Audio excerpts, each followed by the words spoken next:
ಇವತ್ತು ಪ್ರಪಂಚದಾದ್ಯಂತ ಎಲ್ಲ ದೇಶಗಳಲ್ಲಿ, ಎಲ್ಲ ರಾಜ್ಯಗಳಲ್ಲಿ ಇವತ್ತು ಈಸ್ಟರ್ ಸಂಡೇ ಅಂತ ಹೇಳಿದ್ರೆ ಪುನರುತ್ಥಾನದ ಭಾನುವಾರ. ಇವತ್ತು ಬೇರೆ ಬೇರೆ ಭಾಗದ ಕ್ರಿಶ್ಚಿಯನ್ರು ಕಳೆದ 40 ದಿನಗಳಿಂದ ಗುಡ್ ಫ್ರೈಡೆ ತನಕ ಅವರು ಉಪವಾಸದಲ್ಲಾಗಿರ್ತಾರೆ. ಯಾವ ರೀತಿಯ ಉಪವಾಸ? ಕೆಲವರು ನಾನ್ ವೆಜ್ ಅನ್ನು ತಿನ್ನೋದಿಲ್ಲ, ಕೆಲವರು ಊಟವನ್ನು ಮಾಡೋದಿಲ್ಲ, ಹಣ್ಣುಗಳನ್ನು ತಿಂತಾರೆ. ಇನ್ನು ಕೆಲವರು ಹಣ್ಣು, ಊಟ, ಆಹಾರ ಎಲ್ಲವನ್ನ ಬಿಡ್ತಾರೆ. ಇನ್ನು ಕೆಲವರು ಹಗಲೆಲ್ಲ ಉಪವಾಸ ಇರ್ತಾರೆ, ರಾತ್ರಿ ಊಟ ಮಾಡ್ತಾರೆ. ಬೇರೆ ಬೇರೆ ನಾನಾ ರೀತಿಗಳಲ್ಲಿ, ನಾನಾ ಭಾಗಗಳಲ್ಲಿ ಉಪವಾಸಗಳನ್ನು ಮಾಡಿ ಅವರಿಗೆ ಹೀಗೆ ಹೇಳ್ತಾರೆ. ಕೆಲವರು ಗುಡ್ ಫ್ರೈಡೆ ಅನ್ನೋದು ಅದು ಕಹಿಯಾದ ವಸ್ತುವನ್ನು ತಿನ್ನಬೇಕು, ಕಾರಣ ಅದು ಬಹಳ ವೇದನೆ ಪಡುವಂತಹ, ದುಃಖ ಪಡುವಂತಹ ದಿನ ಎನ್ನುವುದಾಗಿ ಗುಡ್ ಫ್ರೈಡೆಗೆ ಹೇಳ್ತಾರೆ. ಗುಡ್ ಫ್ರೈಡೆಯ ಮಾರನೇ ದಿನದ ಅನಂತರದ ಸಂಡೆಯಲ್ಲಿ ನಾವು ಹೇಳ್ತೀವಿ, ಏಸು ಶಿಲುಬೆಗೆ ಹಾಕಲ್ಪಟ್ಟು ಗುಡ್ ಫ್ರೈಡೆಗೆ ಭಾನುವಾರ ಏಸು ಎದ್ದು ಬಂದಿರೋದ್ರಿಂದ ಆ ಸಂಡೆಯನ್ನು ಪುನರುತ್ಥಾನದ ಭಾನುವಾರ ಅಂತ ಹೇಳಿ. ಪುನರುತ್ಥಾನದ ಭಾನುವಾರ ಸ್ವಲ್ಪ ವಿಚಿತ್ರ. ತಿನ್ನುವುದು, ಕುಡಿಯುವುದು, ಸಂತೋಷಿಸುವುದು, ಸಂಭ್ರಮಿಸುವುದು, ಏನೆಲ್ಲ ಬೇಕೋ ಅದೆಲ್ಲ ಈಸ್ಟರ್ ಸಂಡೇ ದಿನ ಜನರು ಮಾಡ್ತಾರೆ. ಆದರೆ ಯೇಸುವಿನಿಂದ ಕರೆಯಲ್ಪಟ್ಟವರಾದ ನಾವುಗಳು, ನಮಗೆ ಗುಡ್ ಫ್ರೈಡೆ ಕಹಿಯಾದ ದಿನ ಅಲ್ಲ. ಯೇಸು ಜೀವ ಕೊಡದೆ ಹೋಗಿದ್ರೆ ನಮ್ಮ ಜೀವ ಉಳಿತಿರಲಿಲ್ಲ. ಆಮೆನ್. ಯೇಸು ಗುಡ್ ಫ್ರೈಡೆ ದಿನ ಆತನನ್ನು ಶಿಲುಬೆಗೆ ಹಾಕಿಸಿ ಆತನಿಗೆ 39 ಚಡಿ ಏಟುಗಳನ್ನು ಕೊಡದೆ ಹೋಗಿದ್ರೆ ಇವತ್ತು ನನ್ನ ರೋಗಕ್ಕೆ ಪರಿಹಾರ ಇರಲಿಲ್ಲ, ನಾನು ಮಾಡಿದ ಪಾಪಕ್ಕೆ ಪರಿಹಾರ ಇರಲಿಲ್ಲ, ನಾನು ಹೇಳಿದ ಸುಳ್ಳಿಗೆ ಪರಿಹಾರ ಇರಲಿಲ್ಲ, ನನ್ನ ಕೈಯಿಂದ ಮಾಡಿದ ಪಾಪಕ್ಕೆ ಮೊಳೆ ಹೊಡೆಸ್ಕೊಂಡದ್ರಿಂದ ಆ ಕೈಗೆ ದೇವರು ಬಿಡುಗಡೆ ಕೊಟ್ಟರು.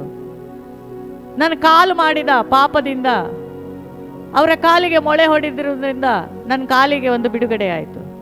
ನನ್ನ ಬಾಯಲ್ಲಿ ಸುಳ್ಳು ಹೇಳಿ ಮೋಸ ಮಾಡಿ ವಂಚನೆ ಮಾಡಿರುವುದರಿಂದ ನಾವು ಎಣಿಸ್ಕೊಳ್ತೀವಿ, ನನ್ನ ಯಾರಾದರೂ ಕ್ಷಮಿಸ್ತಾರಾ?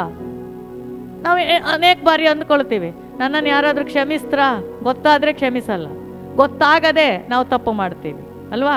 ಗೊತ್ತಾದರೆ ನಮ್ಮನ್ನು ಯಾರು ಕ್ಷಮಿಸಲ್ಲ ಅಂತ ಅಂದ್ಕೊಳ್ತೀವಿ. ಆದರೆ ನಾನು ಹೇಳ್ತೀನಿ, ಮೊನ್ನೆ ನಡೆದಂಥ ಆ ಗುಡ್ ಫ್ರೈಡೆ ಯೇಸುವನ್ನ ಶಿಲುಬೆಗೆ ಹಾಕಿದ ದಿನವನ್ನು ನೆನಪಿಸಿಕೊಳ್ಳುವಾಗ ನಮ್ಮ ಎಲ್ಲ ರಹಸ್ಯ ತಪ್ಪುಗಳನ್ನು ಕ್ಷಮಿಸುವವನು ನನ್ನ ಕ್ರಿಸ್ತನಾಗಿದ್ದಾನೆ. ಆಮೆನ್.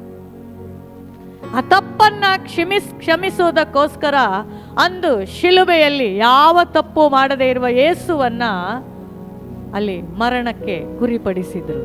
ಕಾರಣ ಇವತ್ತು ನೀನು ಜೀವದಿಂದಿದ್ವಿ. ಅದಕ್ಕೆ ಅದು ಕಹಿಯಾದ ದಿನ ಅಲ್ಲ.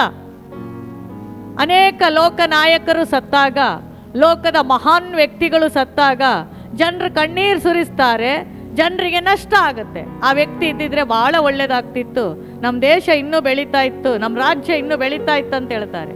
ಆದರೆ ಕ್ರಿಸ್ತನು ಆಗಲ್ಲ. ಕ್ರಿಸ್ತನು ಸತ್ತದ್ರಿಂದ ನಷ್ಟ ಅಲ್ಲ, ಅದು ಲಾಭವಾಯಿತು. ಆಮೆನ್.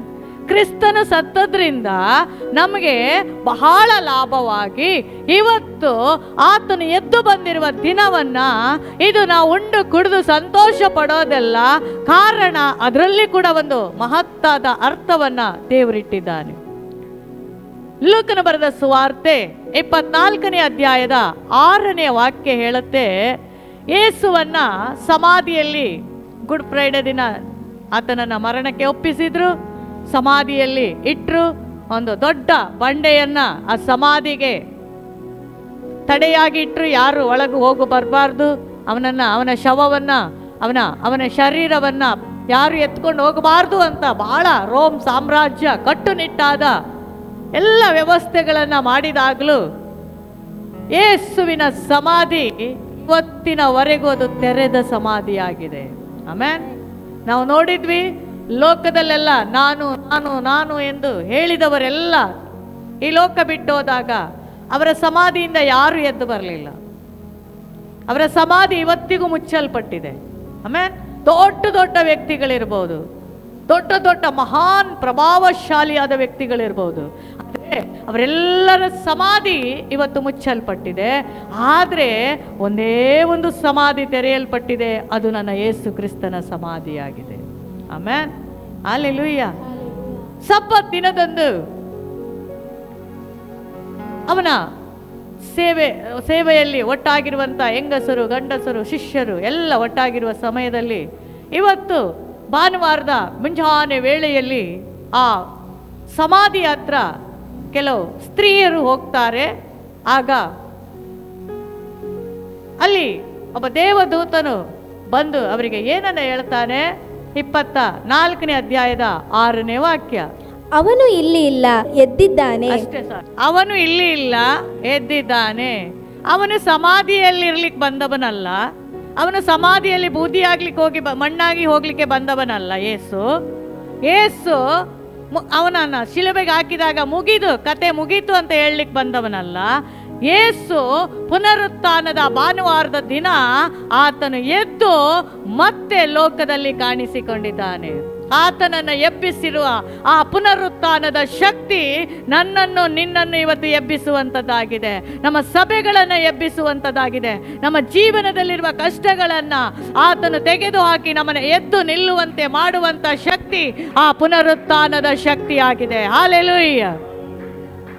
ಅದು ಸಾಮಾನ್ಯವಾದ ಶಕ್ತಿ ಅಲ್ಲ. ಒಬ್ಬ ಮನುಷ್ಯ ಸಮಾಧಿಯಲ್ಲಿರುವ ಮನುಷ್ಯನನ್ನ ಎಬ್ಬಿಸುವಂಥ ಶಕ್ತಿ ಅದು ನಾರ್ಮಲ್ ಆದಂಥ ಶಕ್ತಿ ಅಲ್ಲ, ಅದು ಸೂಪರ್ ನ್ಯಾಚುರಲ್ ಶಕ್ತಿ ಆಗಿದೆ. ಆಮೆನ್. ಅವನು ಅಲ್ಲಿ ಹೇಳ್ತಾರೆ, ಅವನು ಇಲ್ಲಿ ಇಲ್ಲ, ಆತನು ಇಲ್ಲಿ ಇಲ್ಲ, ಆತನು ಎದ್ದಿದ್ದಾನೆ. ಆಮೆನ್. ಆತನು ಎದ್ದ ಮೇಲೆ ಸುಮ್ಮನೆ ಕೂತ್ಕೊಳ್ತಾನ? ಜೀವ ಇರುವಾಗಲೇ ರೋಮ್ ಸಾಮ್ರಾಜ್ಯವನ್ನು ನಡುಗಿಸಿದಂಥ ವ್ಯಕ್ತಿ, ಜೀವವಿರುವಾಗಲೇ ಆ ಸರ್ಕಾರಗಳನ್ನ ಅವರಿಗೆ ತಲೆ ಚಿಟ್ಟಿಡಿಯೋ ಹಾಗೆ ಅನೇಕ ಯಹೂದ್ಯ ಜನಾಂಗದವರು ಅವನ ಹಿಂದೆ ಹೋದಂತಹ ಸಂದರ್ಭ ಇಡೀ ಸರ್ಕಾರಕ್ಕೆ ತಲೆನೋವಾಗಿತ್ತು. ಯೇಸು ಇರುವಾಗ, ಜೀವದಿಂದ ಇರುವಾಗಲೇ ಕುರುಡ್ರಿಗೆ ಕಣ್ಣು ಕೊಟ್ಟು, ಕಿವುಡ್ರಿಗೆ ಕಿವಿ ಕೊಟ್ಟು, ಕುಂಟ್ರಿಗೆ ಕಾಲು ಕೊಟ್ಟು, ಮೂಕರಿಗೆ ಬಾಯಿ ಕೊಟ್ಟು, ಚಟ್ಟದಲ್ಲಿರುವಂಥ ಯೌವನಸ್ಥನನ್ನ ಎಬ್ಬಿಸಿದಂಥ ಯೇಸು ಇನ್ನು ಸಮಾಧಿ ಸೇರಿದ ಮೇಲೆ ಪುನರುತ್ಥಾನ ಆದ್ರೆ ಅದು ಇನ್ನೂ ಭಯಂಕರವಾದದ್ದು. Amen, hallelujah. ಅದಕ್ಕೆ ನಾವು ಕರೆಯುವಂಥದ್ದು, ಆತನಿಗೆ ಮರಣ ಇಲ್ಲ. ಯಾವ ಮರಣದ ಕೊಂಡಿಯು, ವಿಷದ ಕೊಂಡಿಯು ನನ್ನ ಯೇಸುವನ್ನ ಹಿಡಿಲಿಕ್ಕಾಗೋದಿಲ್ಲ. ಆಮೆನ್. ನಾವು ಕೇಳಬಹುದು, ಯೇಸುವನ್ನ ಹಿಡಿಲಿಕ್ಕೆ ಆಗದಿದ್ದ ಮೇಲೆ ಯೇಸುವನ್ನ ನಂಬಿದ ನಮ್ಮನ್ನು ಹಿಡಿಲಿಕ್ಕಾಗಲ್ಲ. ಆಮೆನ್. ಯೇಸು ಪುನರುತ್ಥಾನ ಆದ್ಮೇಲೆ ನಮಗೂ ದೇವರು ಎಬ್ಬಿಸುವ ದೇವರಾಗಿದ್ದಾನೆ. ಆಮೆನ್. ಯೇಸು ಎದ್ದು ಬಂದು ಸೂಚಕ ಕಾರ್ಯ, ಅದ್ಭುತ ಕಾರ್ಯ ಮಾಡಿದ ಮೇಲೆ ನಾವು ಕೂಡ ಪುನರುತ್ಥಾನ ಶಕ್ತಿಯಿಂದ ಸೂಚಕ ಕಾರ್ಯಗಳನ್ನು, ಅದ್ಭುತ ಕಾರ್ಯಗಳನ್ನು, ಅನೇಕ ದೊಡ್ಡ ದೊಡ್ಡ ವಿಷಯಗಳನ್ನು ಮಾಡಲಿಕ್ಕೆ ದೇವರು ನಮಗೆ ಅಧಿಕಾರ ಕೊಟ್ಟಿದ್ದಾರೆ. ಆಮೆನ್. ಹಾಗಾಗಿ ಯೇಸು ಸಮಾಧಿಯಲ್ಲಿಲ್ಲ, ಯೇಸು ಇವತ್ತು ನನ್ನಲ್ಲಿ ನಿನ್ನಲ್ಲಿ ಇರುವವನಾಗಿದ್ದಾನೆ. ಯೇಸು ನಮ್ಮ ಒಳಗಡೆ ಕಾರ್ಯ ಮಾಡ್ತಾ ಇದ್ದಾನೆ. ಯೇಸು ನಮ್ಮ ಮಧ್ಯದಲ್ಲಿ ಕಾರ್ಯ ಮಾಡ್ತಾ ಇದ್ದಾನೆ. ಯೇಸು ಸತ್ತು ಹೋಗ್ಲಿಕ್ಕೆ ಬಂದದ್ದಲ್ಲ, ಯೇಸು ನಮ್ಮನ್ನ ಎಬ್ಬಿಸಿ ನಿಲ್ಲಿಸೋದಕ್ಕಾಗಿ, ನಮ್ಮ ಜೀವಿತದ ಕಾರ್ಯಗಳಲ್ಲಿ ಯಶಸ್ಸು ಕೊಡೋದಕ್ಕಾಗಿ, ನಮ್ಮ ಪಾಪಗಳನ್ನು ಕ್ಷಮಿಸಿ ಸನಾತನ ಮಾರ್ಗದಲ್ಲಿ ನಾನೇ ಜೀವವು ಮಾರ್ಗವು ಎಂದು ತೋರಿಸಿ ಕೊಡೋದಕ್ಕಾಗಿ ನನ್ನ ಯೇಸು ಪುನರುತ್ಥಾನವಾಗಿದ್ದಾನೆ. Amen, hallelujah. ಯೋಹಾನ್ ಸುವಾರ್ತೆ 16ನೇ ಅಧ್ಯಾಯದಲ್ಲಿ ಯೇಸು ಸುಮ್ಮನೆ ಪುನರುತ್ಥಾನ ಆದದ್ದಲ್ಲ, ಯೇಸು ಸುಮ್ಮನೆ ಸತ್ತ ಸಮಾಧಿಯಿಂದ ಎದ್ದು ಬಂದದ್ದಲ್ಲ. ಇವೆಲ್ಲ ಕಾರ್ಯಗಳು ಆಕಸ್ಮಿಕವಲ್ಲ, ಅಚಾನಕ್ಕೂ ಅಲ್ಲ. ಈ ಕಾರ್ಯಗಳೇನು ಆಕಸ್ಮಿಕ ಅಲ್ಲ, ಅಚಾನಕ್ಕೂ ಅಲ್ಲ. ಇದು ಸತ್ಯವೇದದಲ್ಲಿ ಮೊದಲೇ ಬರೆಯಲ್ಪಟ್ಟ ವಿಷಯಗಳು. ಆಮೆನ್. ಹಾಗಾಗಿ ಯೇಸು ಸಭಾ ಮಂದಿರಗಳಲ್ಲಿ ಪರ್ವತಗಳ ಪ್ರಸಂಗಗಳಲ್ಲಿ ಪ್ರಸಂಗ ಮಾಡುವಾಗ ಹಿಡಿಬೇಕಂತ ಏನೆಲ್ಲ ಪ್ರಯತ್ನ ಮಾಡಿದ್ರು ಅವರ ರೋಮ ಕೂಡ ಮುಟ್ಟೋದಕ್ಕೆ ಶಕ್ತಿ ಇರಲಿಲ್ಲ. ಕಾರಣ, ದೇವರು ಅವರಿಗೆ ನಿಶ್ಚಯಿಸಿದ ದಿನ ಬರುವವರೆಗೂ ಒಬ್ಬ ಮನುಷ್ಯನಿಗೂ ಅವರನ್ನು ಮುಟ್ಟೋದಕ್ಕಾಗೋದಿಲ್ಲ. ಆಮೆನ್. ಇವೆಲ್ಲ ಆಕಸ್ಮಿಕವಾಗಿ ನಡೆದದ್ದಲ್ಲ, ಇವೆಲ್ಲ ದೇವರ ಚಿತ್ತದ ಪ್ರಕಾರ ನಮ್ಮಂತ ಏನೋ ಪಾಪ ಮಾಡಿ ಸೋತು ಹೋಗಿ, ಪಾಪ ಮಾಡಿ ದೇವರ ಪ್ರಸನ್ನತೆ ಕಳ್ಕೊಂಡು, ಪಾಪ ಮಾಡಿ ದೇವರೊಟ್ಟಿಗೆ ಮಾತನಾಡ್ಲಿಕ್ಕೆ ಆಗದೆ ಇರುವ ನಮ್ಮನ್ನ ಸರಿಪಡಿಸ್ಲಿಕ್ಕೆ ಯೇಸುವಿನ ಕಾರ್ಯಗಳು ಈ ಭೂಮಿಯಲ್ಲಿ ನಡೀತು. ಆಮೆನ್. ಸುಮ್ಮನೆ ನಡೆದದಲ್ಲ, ಅವ್ಯಾವುದು ಅಚಾನಕವಲ್ಲ, ಆಕಸ್ಮಿಕವೂ ಅಲ್ಲ.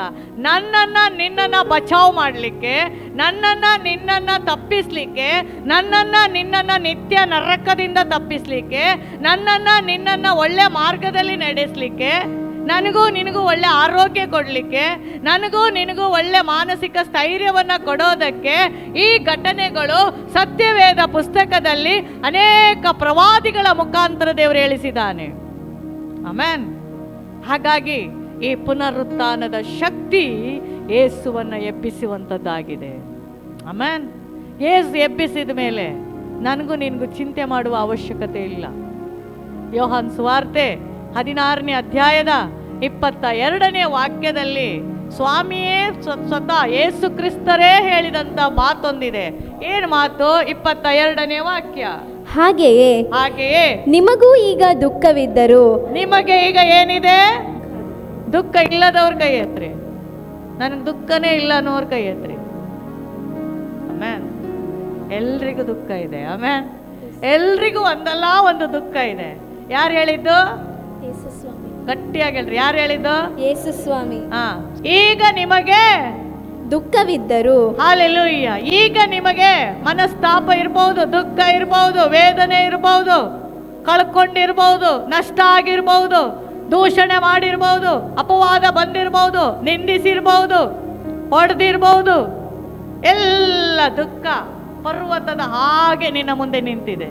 ನೀನು ಯೋಚಿಸಿ ನೋಡಿದ್ರೆ ಇದು ನನ್ನ ಆಯುಷ್ ಕಾಲ ಈ ಪರ್ವತ ಕರಗೋದಿಲ್ಲ. ನಾನು ಯೋಚಿಸಿ ನೋಡಿದ್ರೆ ಈ ದುಃಖ ಒಂದು ಕಾಲಕ್ಕೂ ಕಡಿಮೆ ಆಗೋದಿಲ್ಲ. ನಾನು ಯೋಚಿಸಿ ನೋಡಿದ್ರೆ ಈ ದುಃಖವನ್ನ ಪರಿಹರಿಸುವ ಯಾವ ಮಾರ್ಗವೂ ನನಗಿಲ್ಲ. ಆದ್ರೂ ಈಸ್ಟರ್ ಸಂಡೇ ದಿನ ಬಂದು ಕೂತಿದ್ದೀವಿ. ಈಸ್ಟರ್ ಸಂಡೇ ಎಷ್ಟು ಕುಣಿದಾಡ್ತಾರೆ ಗೊತ್ತಾ? ಪ್ರಪಂಚದಾದ್ಯಂತ ಜನ ಎಷ್ಟು ಸಂತೋಷ ಪಡ್ತಾರೆ ಗೊತ್ತಾ? ಕಾರಣ ಅವ್ರ ಮೈಂಡಲ್ಲಿ ಒಂದೇ, ಏಸು ಎದ್ದು ಬಂದಿದ್ದಾರೆ. ಏಸು ಎದ್ದು ಬಂದು ಎಷ್ಟೋ ವರ್ಷ ಆಯ್ತು. ಆಮೆನ್. ಏಸು ಎದ್ದು ಬಂದು ಈಗ ಕಾರ್ಯಗಳು ನಡೀತಾ ಇದೆ. ಆದ್ರೆ ಈ ಜನರು ಇವತ್ತು ಸಂತೋಷ ಪಡೋದು, ಕುಡಿದು ತಿಂದು ಸಂತೋಷದಲ್ಲಿ ಎಂಜಾಯ್ ಮಾಡಿ ಹೊಸ ಬಟ್ಟೆಗಳನ್ನೆಲ್ಲ ಹಾಕಿಕೊಂಡು ಬಹಳ ಖುಷಿಯಲ್ಲಿರೋದು ಏನಕ್ಕೆ ಅಂತ ಹೇಳಿದ್ರೆ ಏಸು ಎದ್ದು ಬಂದಿದ್ದಾರೆ ಅಂತ. ಏಸು ಎದ್ದು ಬಂದ ಮೇಲೆ ನಿನ್ನ ಪರ್ವತ ನಿನ್ನ ಮುಂದೆ ಇರೋದಿಲ್ಲ, ನಿನ್ನ ಕಷ್ಟಗಳು ನಿನ್ನ ಮುಂದೆ ಇರೋದಿಲ್ಲ. ನಿನಗೆ ನಂಬಿಕೆ ಯಾವುದ್ರಲ್ಲಿರಬೇಕು? ಯೇಸುವನ್ನ ಪುನರುತ್ಥಾನಗೊಳಿಸಿದ ಅದೇ ಪುನರುತ್ಥಾನದ ಶಕ್ತಿ ನನ್ನ ಸಮಸ್ಯೆಗಳ ಮೇಲೆ, ನನ್ನ ವಿಷಯಗಳ ಮೇಲೆ, ನನ್ನ ಚಿಂತೆಗಳ ಮೇಲೆ, ನನ್ನ ಸಭೆಯ ಮೇಲೆ, ನನ್ನ ಜನರ ಮೇಲೆ ಅದೇ ಪುನರುತ್ಥಾನದ ಶಕ್ತಿ ಇಳಿಯುವುದಾದರೆ ಯೇಸುವನ್ನ ಎಬ್ಬಿಸಿದ್ದು ಇವತ್ತು ನನ್ನನ್ನ ನಿನ್ನನ್ನ ಎಬ್ಬಿಸುವಂತದಾಗಿದೆ. ಆಮೆನ್. ಆಮೆನ್. ಹೇಳ್ಬೇಕು, ಪುನರುತ್ಥಾನದ ಶಕ್ತಿ ನನ್ನ ಒಳಗಡೆ ಇದೆ. ಈಗ ನಿಮಗೆ ದುಃಖ ಇದ್ದರು ನಾನು ನಿಮ್ಮನ್ನು ತಿರುಗಿ ನೋಡುವೆನು. ಸುಮ್ಮನೆ ಎದ್ದದಲ್ಲ, ದೇವ್ರು ನಮ್ಮನ್ನ ತಿರುಗಿ ನೋಡ್ತಾರೆ. ಸುಮ್ಮನೆ ಎದ್ದು ಬಂದಿರೋದಲ್ಲ ನನ್ನ ದೇವ್ರು ಈ ಈಸ್ಟರ್ ಸಂಡೇ ದಿನ ನನ್ನನ್ನ ನಿನ್ನನ್ನ ತಿರುಗಿ ನೋಡ್ಲಿಕ್ಕಿದ್ದಾರೆ.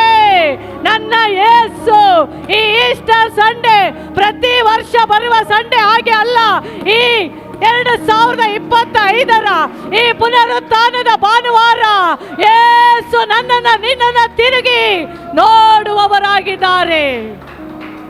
ಆಮೆನ್. ಯೇಸು ತಿರುಗಿ ನೋಡಿದ್ರೆ ನಾವು ಯಾವ ವಿಷಯಕ್ಕಾಗಿ ಕೊರತೆ ಪಡುವಂತ ಅವಶ್ಯಕತೆ ಇಲ್ಲ. ಯೇಸು ನನ್ನನ್ನ ನಿನ್ನನ್ನ ತಿರುಗಿ ನೋಡಿದ್ರೆ ನನ್ನ ಜೀವಿತ ಬದಲಾಗುತ್ತೆ, ನಿನ್ನ ಸಾಲಗಳು ಮುರಿಯಲ್ಪಡುತ್ತೆ, ನಿನ್ನ ರೋಗಗಳು ವಾಸಿಯಾಗುತ್ತೆ, ನಿನಗೆ ಅಪಮಾನ ನಿಂದಿಸಿದ ಜನರೇ ನಿನ್ನ ಕಡೆಗೆ ಬಂದು ಕ್ಷಮೆಯನ್ನ ಯಾಚಿಸ್ತಾರೆ.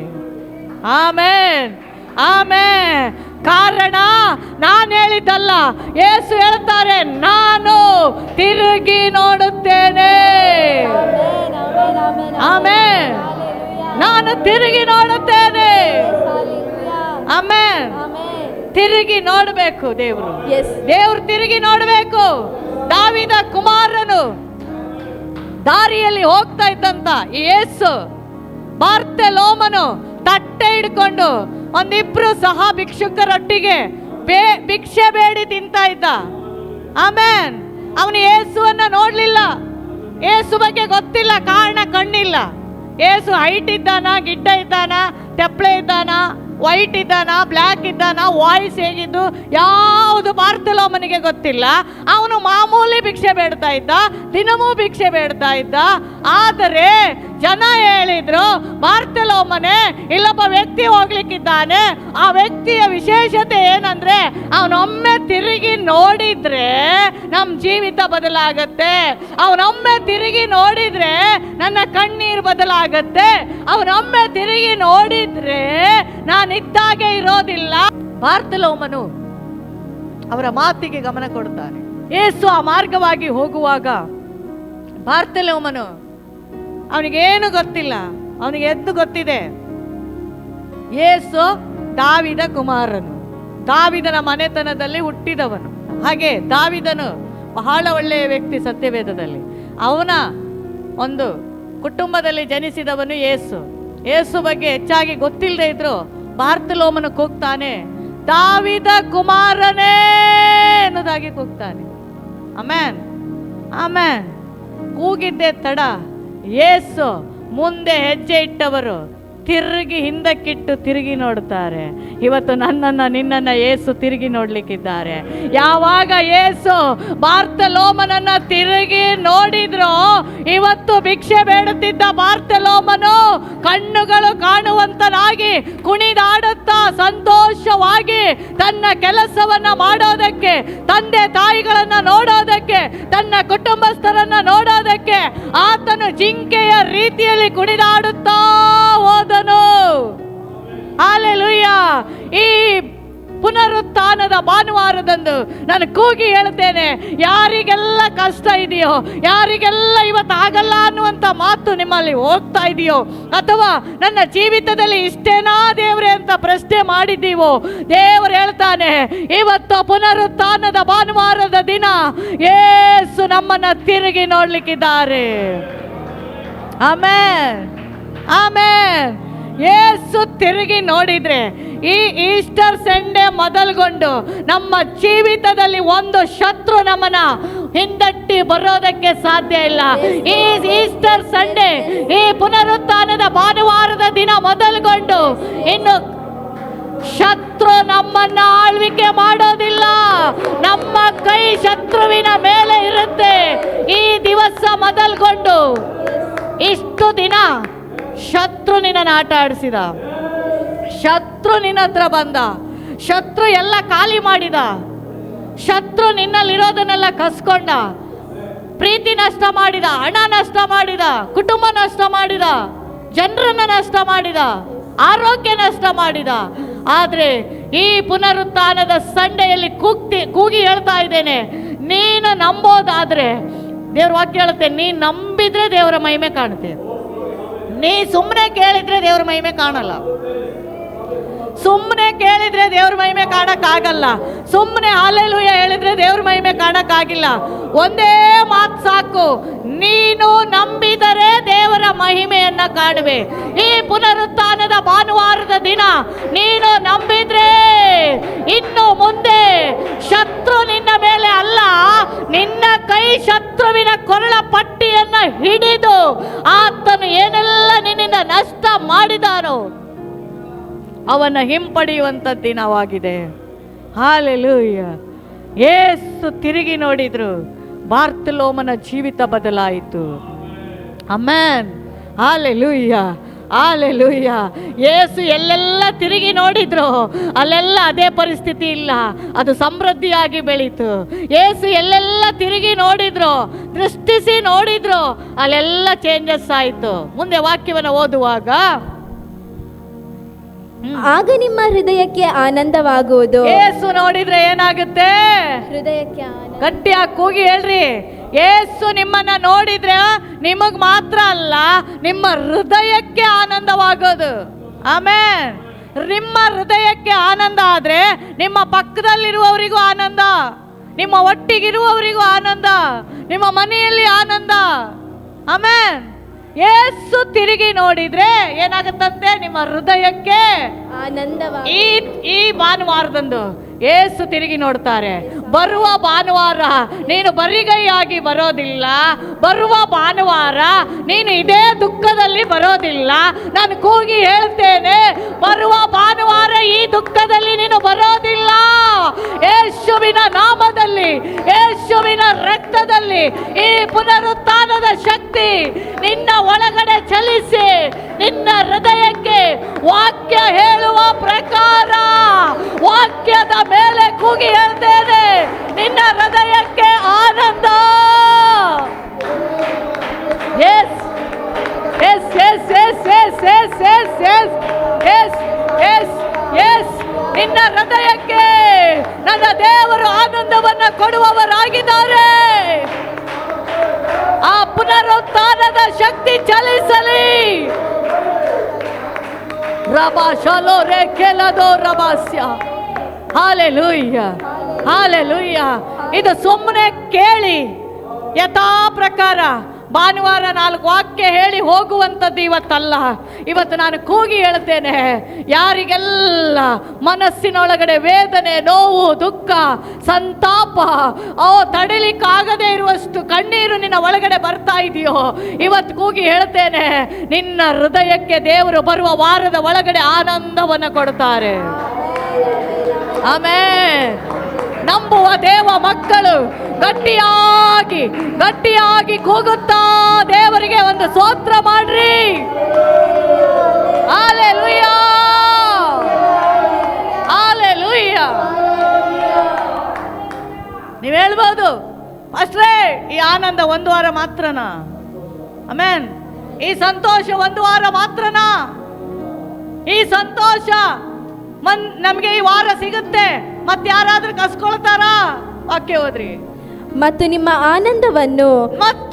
ಆನಂದವನ್ನು ಯಾರೂ ನಿಮ್ಮಿಂದ ತೆಗೆಯುವುದಿಲ್ಲ.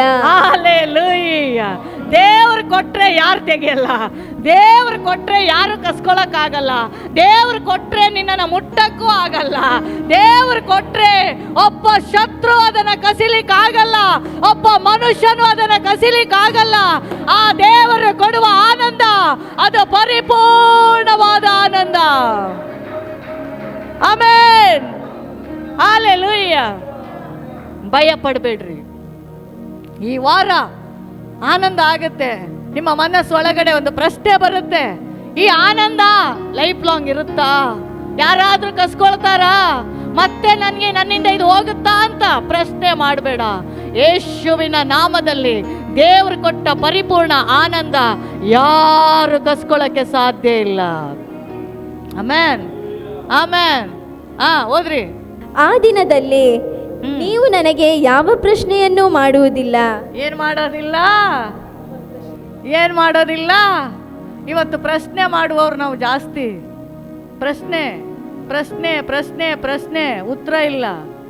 ನ್ಯೂ ಟೈಪ್ ಪ್ರಶ್ನೆ, 10 ಮಾರ್ಕಿದ ಪ್ರಶ್ನೆ, 5 ಮಾರ್ಕಿದ ಪ್ರಶ್ನೆ ನಮ್ಮ ಒಳಗಡೆ ಉಕ್ಕಿ ಹರಿತಾ ಇದೆ. ಯಾಕೆ? ಇದು ಯಾಕಾಯ್ತು? ಇದು ಹೆಂಗಾಯ್ತು? ಇದಾಗತ್ತಾ?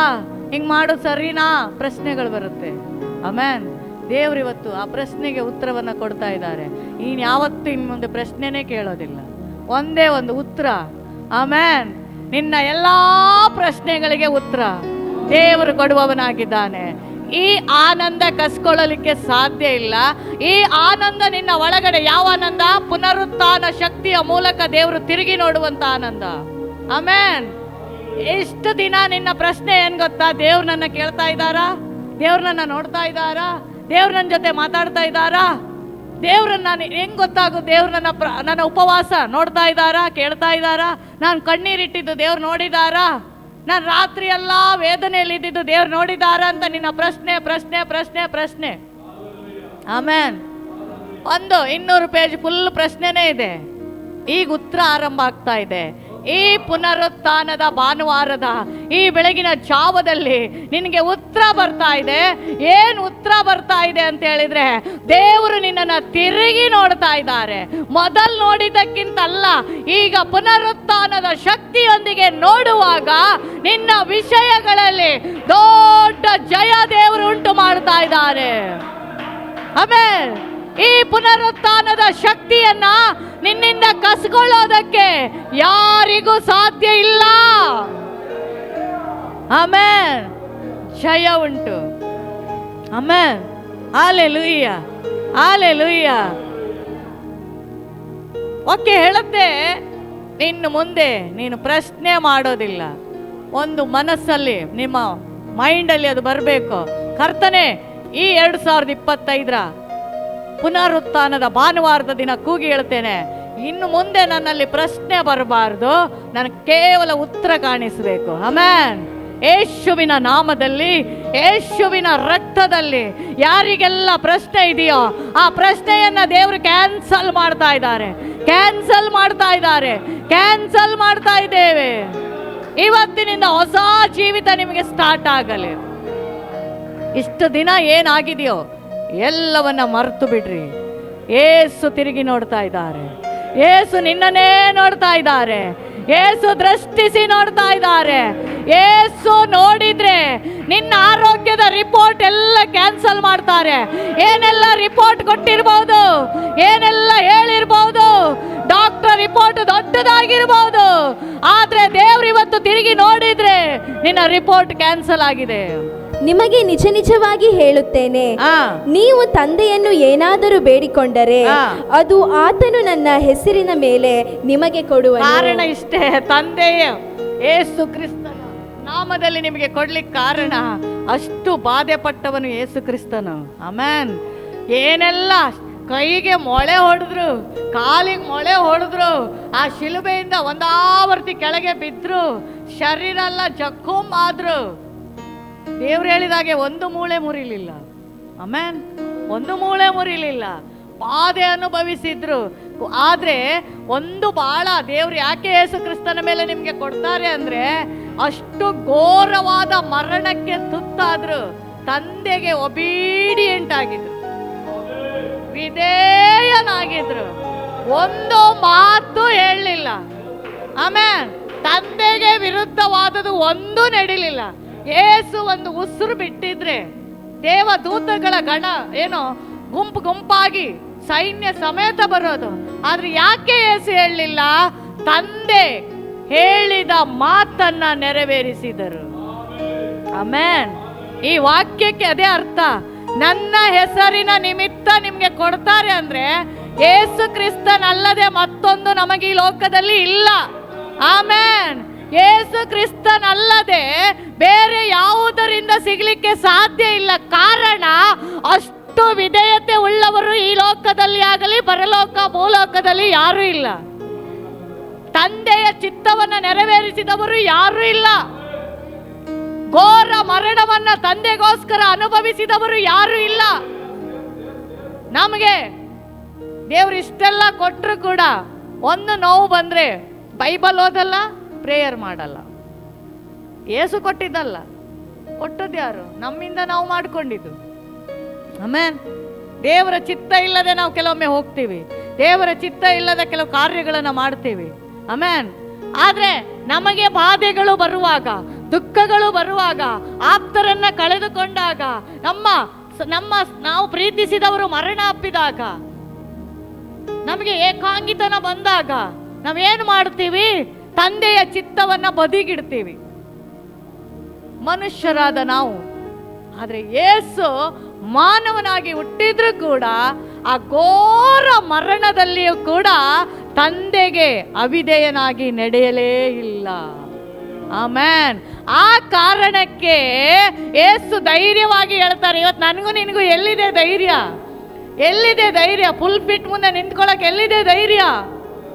ಸ್ತೋತ್ರ ಹೇಳಲಿಕ್ಕೆ ಎಲ್ಲಿದೆ ಧೈರ್ಯ? ಕುಳಿತು ಬೈಬಲ್ ಓದಕ್ಕೆ ಎಲ್ಲಿದೆ ಧೈರ್ಯ? ಪರಿಶುದ್ಧ ಪವಿತ್ರ ಗ್ರಂಥವನ್ನು ಮುಟ್ಟೋದಕ್ಕೆ ಎಲ್ಲಿದೆ ಧೈರ್ಯ? ಆದ್ರೆ ಯೇಸು ಧೈರ್ಯವಾಗಿ ಆ ಪುನರುತ್ಥಾನದ ಶಕ್ತಿಯಿಂದ ಎದ್ದು ಬಂದ ಯೇಸು ಹೇಳ್ತಾರೆ, ನೀವು ನನ್ನ ತಂದೆಯನ್ನ ಏನಾದ್ರೂ ಕೇಳ್ರಿ. ಇವತ್ತು ಪುನರುತ್ಥಾನದ ಭಾನುವಾರ, ಏನಾದ್ರೂ ಕೇಳ್ರಿ, 100% ಇವತ್ತು ಕೊಡ್ತಾರೆ. ಏನಾದ್ರೂ ಕೇಳ್ರಿ. ಗೊತ್ತಿಲ್ಲ ನನಗೆ, ಬರುವ ಭಾನುವಾರ ನೀವು ಕೇಳಿದ ವಿಷಯದಲ್ಲಿ ದೊಡ್ಡ ಬಿಡುಗಡೆ ಉಂಟಾಗತ್ತೆ. ಏನಾದರೂ ಬೇಡಿಕೊಂಡರೆ ಅದನ್ನು ಆತನು ನಿಮ್ ಚಂದಾನೋ ಕೊಡಲ್ಲ, ನಿಮ್ಮ ವಿದ್ಯಾಭ್ಯಾಸ ನೋಡಿ ಕೊಡೋದಲ್ಲ, ನೀವು ಒಳ್ಳೆ ನೀತಿವಂತರು ಅಂತ ಕೊಡೋದಲ್ಲ, ಯೇಸುವಿನ ಹೆಸರಿನ ನಿಮಿತ್ತ ನಿಮಗೆ ಕೊಡುತ್ತಾನೆ. Hallelujah, hallelujah. ತಂದೆ ಗೊತ್ತು ನೀನ್ ತಪ್ಪು ಮಾಡ್ತಾ ಇದ್ದೀಯ ಅಂತ ಗೊತ್ತು, ಆದ್ರೆ ಯೇಸು ಹೇಳಿದ್ರೆ ಕೊಡ್ತಾರೆ. ಆಮೆನ್. ಯೇಸು ಅದಕ್ಕೆ ನಮ್ಗೆ ಮಧ್ಯಸ್ಥಿಕನು. ಆಮೆನ್. ಯೇಸು ಯಾರಾಗಿದ್ದಾರೆ? ಮಧ್ಯಸ್ಥಿಕನು. ನಾನ್ ಮಾಡಿದ ತಪ್ಪು, ನಾನ್ ಮಾಡಿದ ಪಾಪ, ನಾನ್ ಮಾಡಿದ ಎಲ್ಲ ಕೆಲಸ ನೋಡಿದ್ರೆ ತಂದೆ ನಮ್ಮ ಮುಸುಡು ಕೂಡ ನೋಡಲ್ಲ. ಆಮೆನ್. ನಮ್ಮ ಮುಖ ಕೂಡ ನೋಡಲ್ಲ ತಂದೆ, ಕಾರಣ ಪರಿಶುದ್ಧರಾದ ತಂದೆ. ಆದ್ರೆ ಯೇಸು ಹೇಳ್ತಾನೆ, ಅಪ್ಪ ಕೊಡಪ್ಪ, ನಾಳೆ ಸರಿಯಾಗ್ತಾನೆ. ಯೇಸು ಏನ್ ಹೇಳ್ತಾರೆ? ಕೊಡಪ್ಪ, ನಾಳೆ ಇವ್ರು ಸರಿ ಆಗ್ತಾರೆ, ನಾಳೆ ನಾನು ಇವ್ರನ್ನ ಸರಿ ಮಾಡ್ತೀನಿ, ನಾನು ಇವರಿಗೆ ಮಾರ್ಗ ತೋರಿಸ್ತೀನಿ, ನಾನು ಇವರಿಗೆ ಸರಿಯಾದ ಸಂದೇಶದ ವಾಕ್ಯದಲ್ಲಿ ಇವರನ್ನ ಸರಿಪಡಿಸ್ತೀನಿ ಅಂತ ಯೇಸು ತಂದೆ ಹತ್ರ ಕೇಳುವ ನಿಮಿತ್ತವಾಗಿ ತಂದೆಯು ಯೇಸುವಿನ ನಿಮಿತ್ತವಾಗಿ ನಮಗೆ ಕೊಡುತ್ತಾನೆ. ಅದಕ್ಕೆ ಯೇಸು ಸಮಾಧಿಯಲ್ಲಿಲ್ಲ, ನನ್ನಲ್ಲಿ ನಿನ್ನಲ್ಲಿ ಇದ್ದಾರೆ, ನಮ್ಮನ್ನ ನಡೆಸ್ತಾ ಇದ್ದಾರೆ, ನಮ್ಮನ್ನ ಗೈಡ್ ಮಾಡ್ತಾ ಇದ್ದಾರೆ. ನಾವು ಸೋತು ಹೋದ ಸಮಯದಲ್ಲಿ ತಾಯಿಯಂತೆ ಸಂತೈಸ್ತಾರೆ, ನಾವು ಕಣ್ಣೀರಿಡುವ ಸಮಯದಲ್ಲಿ ಯೇಸು ಅಪ್ಪಿಕೊಳ್ತಾರೆ. ಆಮೆನ್. ನಾವು ಬಳಲಿ ಹೋದ ಸಮಯದಲ್ಲಿ ಯೇಸು ಇಲ್ಲದೆ ಇದ್ರೆ ನಾವು ಇಷ್ಟೊತ್ತಿಗೆ ಸೂಸೈಡ್ ಮಾಡ್ಕೊಳ್ತಾ ಇದ್ವು. ಯೇಸು ಇಲ್ಲದಿದ್ರೆ ನಾವಿಲ್ಲಿ ನಿಲ್ತಾ ಇರಲಿಲ್ಲ. ನಾವೇನಾದ್ರೂ ಇದ್ದೀವಿ ಅಂದ್ರೆ ಅದಕ್ಕೆ ಯೇಸು ಪುನರುತ್ಥಾನದ ಶಕ್ತಿ ಕಾರಣವಾಗಿದೆ. ಆಮೆನ್. Hallelujah, hallelujah. ಹಾಗಾಗಿ ಇವತ್ತು ವಾಕ್ಯದಲ್ಲಿ ನೋಡಿದ್ವಿ, ಆತನು ಇಲ್ಲಿ ಇಲ್ಲ, ಎದ್ದಿದ್ದಾನೆ. ಆಮೆನ್. ಯೇಸು ಸಮಾಧಿಯಲ್ಲಿಲ್ಲ, ಯೇಸು ಸತ್ತು ಹೋದವರು ಹೋದೇ ಹೋಗಿಲ್ಲ. ಯೇಸು ಇವತ್ತು ಜೀವ ಸ್ವರೂಪನಾಗಿ ನನ್ನ ನಿನ್ನ ಮಧ್ಯದಲ್ಲಿ ಆತ ತಿರುಗಾಡ್ತಾ ಇದ್ದಾರೆ. ಕಾರಣ ಯೇಸು ನಮಗೋಸ್ಕರ ಅವರು ಎಬ್ಬಿಸಲ್ಪಟ್ಟವರು. Hallelujah, hallelujah. ನಿನ್ನ ಸಮಸ್ಯೆ ಬೆಟ್ಟದಷ್ಟಿರ್ಬೋದು, ನಿನ್ನ ಸಮಸ್ಯೆ ನೋಡಿ ಊರಿನ 1000 ಜನ ಬಂದು ಹೇಳ್ಬೋದು, ಇವನನ್ನ ಈಗ ನಾನು ತೆಗಿತೀನಿ ಅಂತ ಹೇಳ್ಬೋದು, ಈಗ ನಾನು ಇವನನ್ನ ಹಂಗ್ ಮಾಡ್ತೀನಿ ಹಿಂಗ್ ಮಾಡ್ತೀನಿ ಅಂತ ಹೇಳ್ಬೋದು. ನಾನು ಹೇಳ್ತೀನಿ, ಆ ಪುನರುತ್ಥಾನದ ಯೇಸು ನಿನ್ನ ಸಂಗಡ ಇದ್ರೆ ಯಾರು ನಿನ್ನನ್ನು ಮುಟ್ಟಕ್ಕಾಗಲ್ಲ, ಯಾರು ನಿನಗೆ ವಿರುದ್ಧವಾಗಿ ಬರ್ಲಿಕ್ಕಾಗಲ್ಲ, ಯಾರು ನಿನಗೆ ಏನು ಮಾಡಕ್ಕಾಗಲ್ಲ. ಕಾರಣ ಯೇಸುಗೆ ಗೊತ್ತು ನನ್ನ ಮಗನು ನನ್ನ ಮಗಳು ಏನು ಎಂತ ಹೆಂಗ್ ಮಾಡ್ಬೇಕು ಅನ್ನೋದು ಎಲ್ಲ ಯೇಸುಗೆ ಗೊತ್ತಿದೆ. ಆಮೆನ್. ಈ ಪುನರುತ್ಥಾನದ ಶಕ್ತಿ ನೀನಿನ್ ಮುಂದೆ ಪ್ರಶ್ನೆ ಕೇಳೋದಿಲ್ಲ. ನಿನ್ನ ಪ್ರಶ್ನೆಯನ್ನ ದೇವರು ಫುಲ್ ಸ್ಟಾಪ್ ಇಟ್ಟಿದ್ದಾರೆ. ಆಮೆನ್. ನೀನು ಪ್ರಶ್ನೆ ಕೇಳೋದಿಲ್ಲ. ನೀನು ಜಯಶಾಲಿಯಾಗಿ ಬರುವ ಭಾನುವಾರ ಇಲ್ಲಿರುವವರೆಲ್ಲ ಸಾಕ್ಷಿಯೊಟ್ಟಿಗೆ ಬರ್ತಾರೆ, 100% ಸಾಕ್ಷಿಯೊಟ್ಟಿಗೆ ಬರ್ತಾರೆ. ಆಮೆನ್. ಯೇಸುವಿನ ನಾಮದಲ್ಲಿ ಎಲ್ಲರೂ ಎದ್ದು ನಿಲ್ಲಿ, ಎದ್ದು ನಿಲ್ಲಿ, ಎದ್ದು ನಿಲ್ಲಿ. ಒಂದು ನಿಮಿಷ ಈ ಪುನರುತ್ಥಾನದ ಶಕ್ತಿಯಿಂದ ನಾವು ಅದನ್ನು ಅರಿಕೆ ಮಾಡಲಿಕ್ಕಾಗಿ ಹೋಗ್ತೀವಿ. ನಿನ್ನ ಸಮಸ್ಯೆ 100 ಇರ್ಬೋದು, ನಿನ್ನ ಸಮಸ್ಯೆ 1000 ಇರ್ಬೋದು. ನೀನು ಅಯ್ಯೋ ನನಗೆ ಆಗೋದಿಲ್ಲ, ಇದು ಮನುಷ್ಯರಿಂದ ಆಗೋದಿಲ್ಲ ಅಂತ ಹೇಳಿರ್ಬೋದು. ಈಗೋ ಯೇಸು ಪುನರುತ್ಥಾನದ ಶಕ್ತಿ ನಿನ್ನ ಮುಂದೆ ಚಲಿಸ್ತಾ ಇದೆ. ಹಗಲು ರಾತ್ರಿ ಆತನು ನಿನ್ನ ವಿಷಯವಾಗಿ ಆತನು ಕೊರಗ್ತಾ ಇದ್ದಾನೆ, ಆತನು ಪ್ರಾರ್ಥಿಸ್ತಾ ಇದ್ದಾನೆ. ಯೇಸುವಿನ ನಾಮದಲ್ಲಿ ಯಾರೆಲ್ಲ ಇದನ್ನ ಕೇಳ್ತಾ ಇದ್ದಾರೋ, ಯಾರೆಲ್ಲ ಇದನ್ನ ನೋಡ್ತಾ ಇದ್ದಾರೋ, ಈ ಪುನರುತ್ಥಾನದ ಶಕ್ತಿ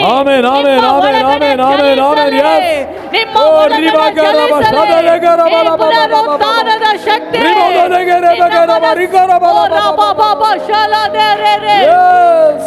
ನಂಬುತ್ತೇವೆ ಸ್ವಾಮಿ. ಬೇಡಿಕೊಳ್ಳ್ರಿ, ಬೇಡಿಕೊಳ್ಳ್ರಿ. ಇದುವರೆಗೂ ಏನ್ ಬೇಡ್ಕೊಂಡಿದ್ರೆ ಗೊತ್ತಿಲ್ಲ, ಇವತ್ತು ದೇವ್ರ ಹತ್ರ ಬೇಡಿಕೊಳ್ಳ್ರಿ. ಯಾವ ವಿಷಯ ಸಾಧ್ಯ ಇಲ್ವೋ, ಯಾವ ವಿಷಯ ನಿನ್ನ ಹತ್ರ ಆಗ್ತಾ ಇಲ್ವೋ, ಯಾವ ವಿಷಯಕ್ಕೆ ಪ್ರಾರ್ಥಿಸಿ ಸೋತು ಹೋಗಿದ್ದೀಯೋ ಪ್ರಾರ್ಥಿಸು.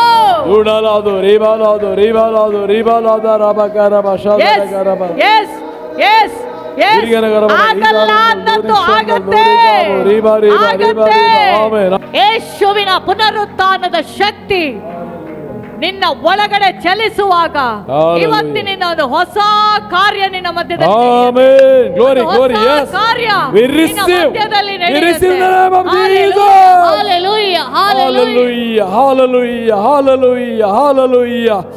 ಆ ಪುನರುತ್ಥಾನದ ಹೊಂದಿದಂತ ನಮ್ಮ ದೇವರು ನಮ್ಮ ಸಂಗಡ ಇದ್ದಾರೆ. ಆತನು ನಿನ್ನನ್ನು ಅಪಮಾನಗೊಳಿಸುವುದಿಲ್ಲ. ಹಾಲೆಲೂಯ್ಯ.